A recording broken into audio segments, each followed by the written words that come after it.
Hello dear students, आज हम बात करेंगे कक्षा 9वीं वार्षिक परीक्षा 2021-22 विषय साइंस है। अब इसके कुछ महत्वपूर्ण फैक्टों को हम डिस्कस कर लेते हैं।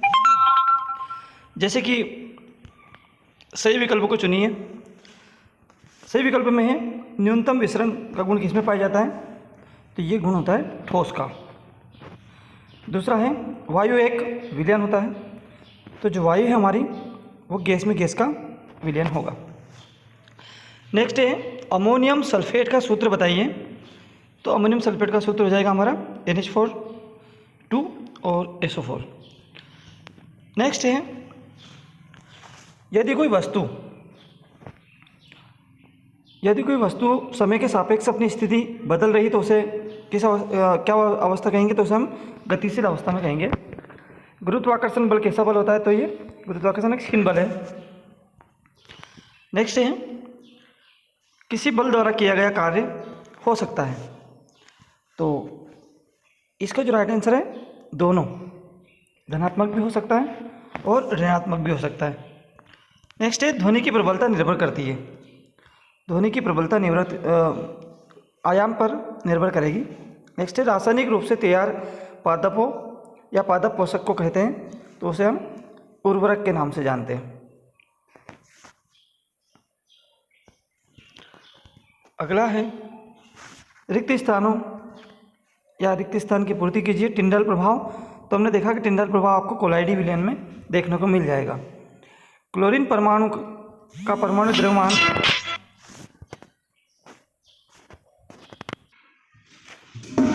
अगला है क्लोरीन परमाणु का परमाणु द्रव्यमान, तो ये द्रव्यमान होता है 35.5 AMU। AMU का मतलब होता है एटमॉस्फेरिक मास यूनिट, जो परमाणु द्रव्यमान होता है उसको मापने की इकाई होती है।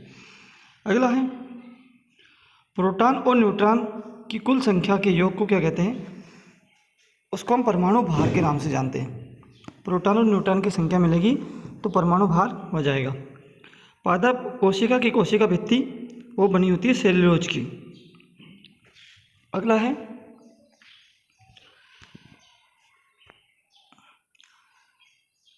पौधे के तनों की लंबाई में वृद्धि है तो कौन सा उत्तरदायी होता है, तो ये हार्मोन होता है हमारा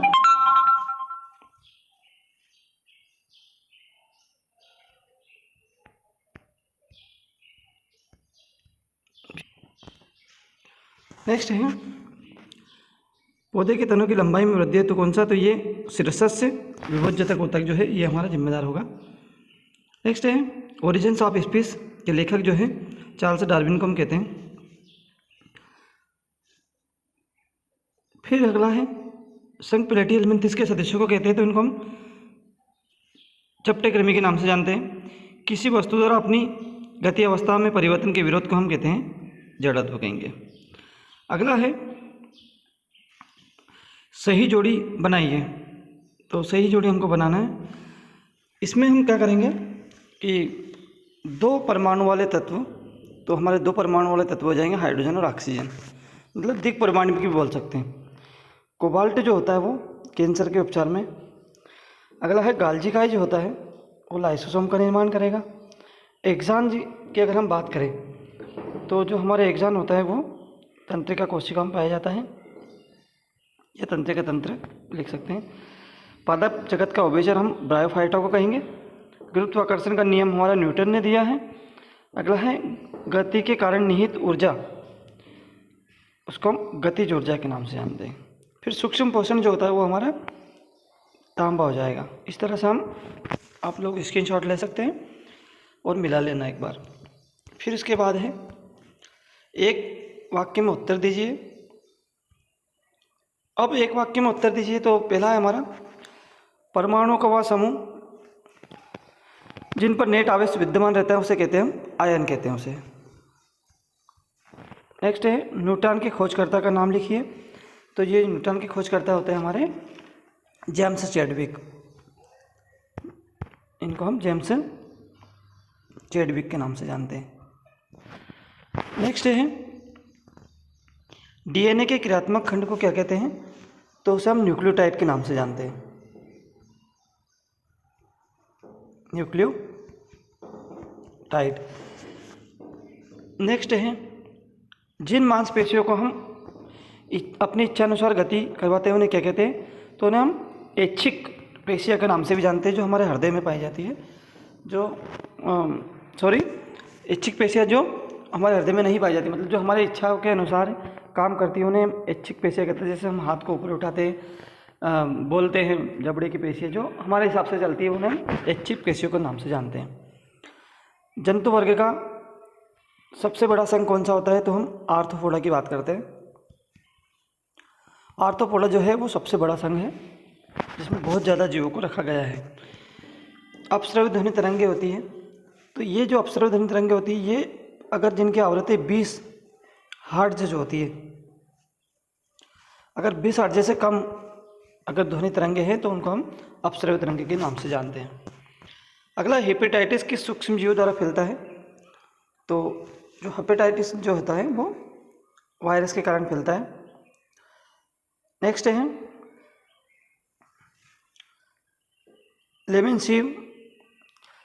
लेशमानिया द्वारा होने वाले रोग का नाम बताइए। तो ये होता है काला ज्वर। काला ज्वर के नाम से इसको जानते हैं। अगला, अब देखो क्वेश्चन आंसर तो बहुत सिंपल है।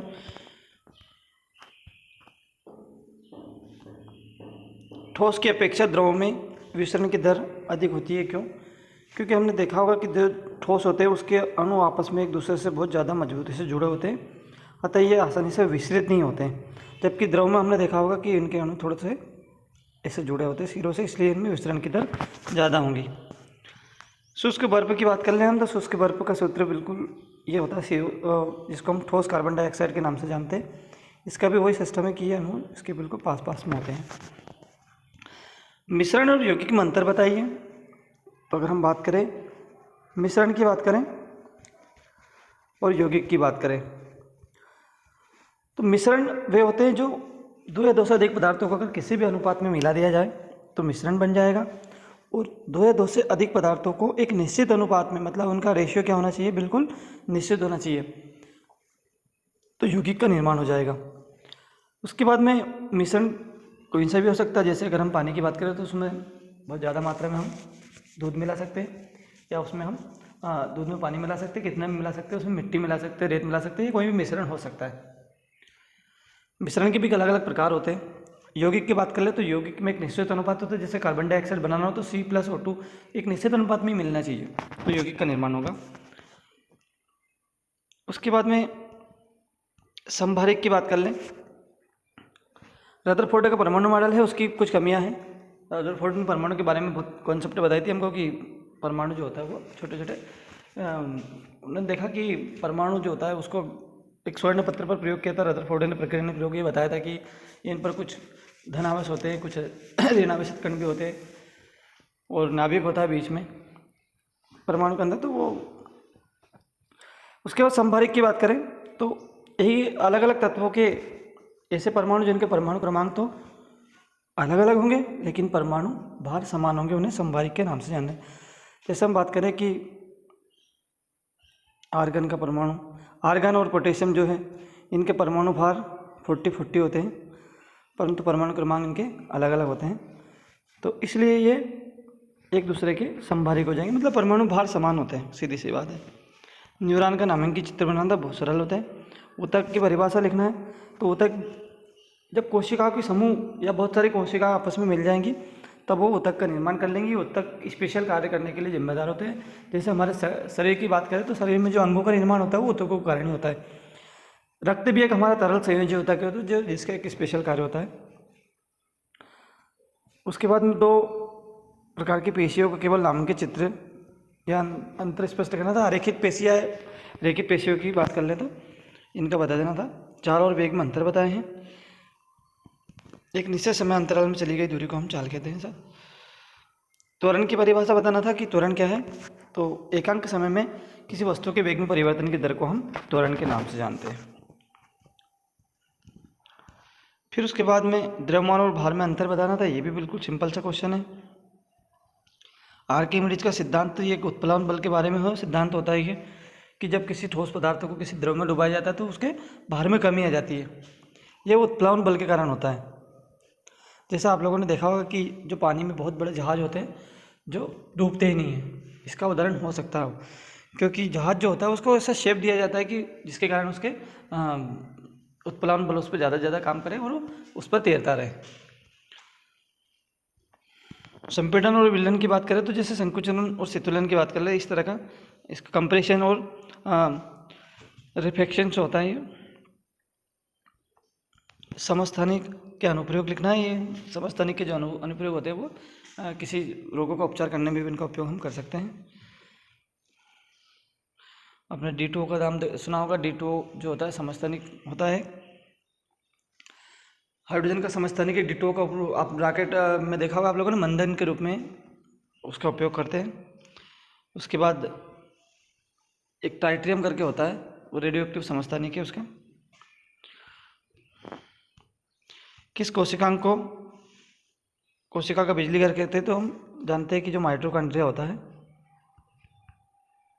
माइटोकॉन्ड्रिया को कोशिका का ऊर्जा ग्रह कहते हैं। और क्यों कहते हैं? क्योंकि समस्त प्रकार की ऊर्जा इसमें संचित रहती है और आवश्यकता पड़ने पर शरीर को उपलब्ध करा दी जाती है, इसलिए इसे कोशिका का ऊर्जा ग्रह भी कहते हैं। रोगों से बचने के 3 उपाय हैं। तो रोगों से बचने के लिए आप लोगों को सबसे पहले तो संतुलित आहार खाना चाहिए। रोगों से लड़ने के लिए आपको भरपूर मात्रा में प्रोटीन विटामिन का सेवन करना पड़ेगा। इसके आंसर हम लगा सकते हैं। और सही समय पर डॉक्टर की सलाह लेना भी। फसल उत्पादन में वृद्धि के 3 उपाय लिखिए। तो फसल उत्पादन में वृद्धि के लिए आप लोगों को पहले तो फसल की गुणवत्ता की जांच करवाना चाहिए, मिट्टी का परीक्षण करवाना चाहिए।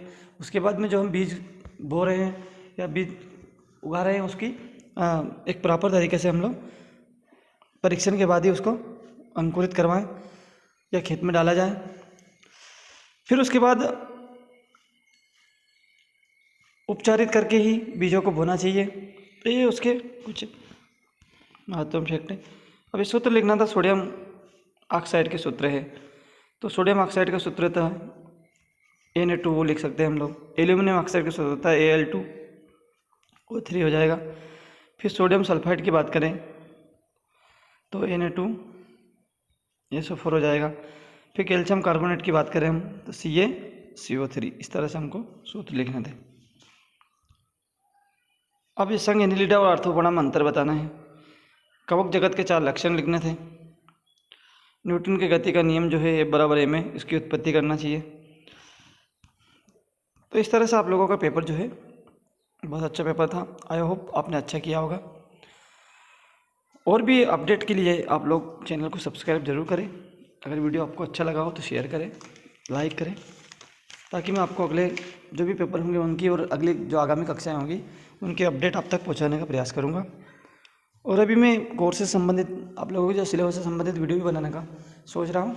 तो आप लोग प्लीज़ चैनल को सब्सक्राइब करें ताकि मोटिवेशन मिलता रहे हमें। तब तक के लिए थैंक यू।